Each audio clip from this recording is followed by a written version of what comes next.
It all spells bad news for jobs, Jeremy. I mean, we need this economy to grow, to make a dent in our unemployment rate, currently sitting at 27%.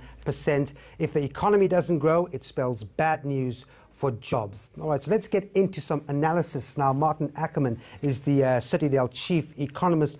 Maarten, thanks very much indeed for talking to us. I was chatting to you earlier. This shock, 2.2% decline, we haven't seen this decline since 2009.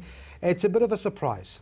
Yeah, we did expect a negative number, but definitely not as deep as minus 2.2. So that is a shock, and also on the back of some other developments taking place in the economy.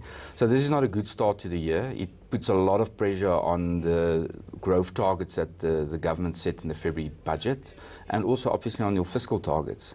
So if we don't get some better numbers in the second and the third quarter, come October, growth is crucial, not only for jobs, but also to avoid a further downgrade. Yeah. So if we can't get the economy going to actually address things like unemployment, but also getting the fiscal targets right, we still face a major risk for a further downgrade. To the layperson out there, you look at the first 3 months of the year after December it turned, and we had this elective conference by the ANC putting up Cyril Ramaphosa as the leader and eventually president. We had this term Ramaphoria banding about, and we saw business confidence rise. Consumers were upbeat. One would say, well, why then couldn't we have seen better numbers in the first quarter? Yeah, I think it's rather soon. So you're right that Ramaphoria definitely supported confidence, the good feel factor. So we've seen a massive rebound in consumer and business confidence. That's normally a leading indicator. We need to do that first before the rest can follow. But the structural issues in our economy needs policy to adjust, and that's basically what they've been busy with year to date. But the results of that will only be seen in months, if not years. So we're dealing with a lot of structural issues, and I think this print of the GDP numbers just showing that again, that we've got a very unbalanced growth structure, and that the real creators of jobs is not supporting to the economy, mining, manufacturing and the likes. And let's talk about that. We see on the screen there mining down 9.9%, manufacturing shrinking 6.4%, and of course we'll come to the agriculture in a moment. But these are job-absorbing sectors, and they are affected by sentiment, by what policy is unfolding. Can we see a change being inspired in the months ahead on those two very job-absorbing sectors there? Well, definitely so. I think we must also keep in mind that the first quarter globally has been a bit of a soft patch. We're a global economy. We trade with the rest of the world. We've seen a massive decline on the export side as well, which to an extent comes down to the strength in the currency, which was a positive on Cyril Ramaphosa coming in. So I do think some of those numbers can reverse. It seems like the global economy is finding its feet, and that we're not yet to the end of this cycle. So those kind of tailwind should come into play going forward. Mining, it's about business confidence, consumer confidence. It is about confidence in the mining sector, the mining charter. So there's still a lot of policy outstanding that we need to put in place. And you can add to that, the whole thing about land redistribution, which basically will be tabled in August. Now, until we get to those kind of points, that's why I'm saying that the right policy is being put in place, but they need to see more stability and those kind of deadlines that we need to meet before I think global investors would be recommitting to actually foreign direct investment in South Africa. And that's what we need to actually kickstart those sectors that you refer to.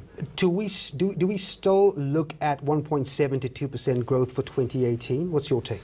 Yeah, I think we will still get a high one. I don't think, touch wood, that we'll see another negative quarter and as a result go into a technical recession. I think this is coming off a very high base in the fourth quarter last year, where we had growth of 3.1%, and then a couple of headwinds from the global side. So we will definitely get a high 1+ for this year, which is important for government in terms of what they've budgeted for the budget, and to try and keep that, avoiding the downgrade that we did achieve after Cyril came into power.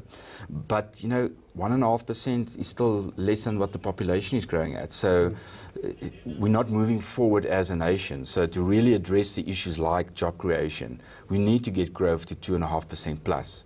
And my concern is that the global tailwind that we've seen for the past 5 years is slowly starting to change. You can just think about the trade wars and softer data in Europe and what's happening in Argentina and Turkey. So we need to get our act together quite quickly to actually to actually benefit from the global environment. This was one piece of bad news on the day. In a few hours, you would likely see cars line up at petrol pumps all over because of the staggering petrol price increase. Does that play a role in limiting growth, you think? I think one good number from the GDP report was that consumer expenditure was up 1.5. Yeah. So that shows that in a very difficult environment, the consumer remained resilient. So that is positive. We're a consumer-based economy, so we need to see that keeping up. But this is going to be a tough year for the consumer because we're seeing quite a big increase in petrol price. There's more likely to follow because the oil prices keep on going. The rand is slipping for more global reasons and local reasons, although today the GDP number didn't help the rand whatsoever.